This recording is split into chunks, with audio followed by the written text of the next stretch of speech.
Красивые кромочные петли, которые не перегружают и не утяжеляют ваши изделия, и при этом кромочный край выглядит завершенным, аккуратным и никуда не заворачивается.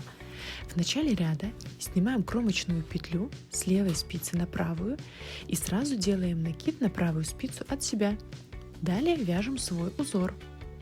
В конце ряда провязываем кромочную петлю вместе с накидом 2 вместе за переднюю стеночку лицевой. Вот таким вот образом.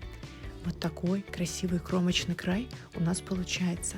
Обязательно сохрани это видео, чтобы не потерять, и поделись им с подругой.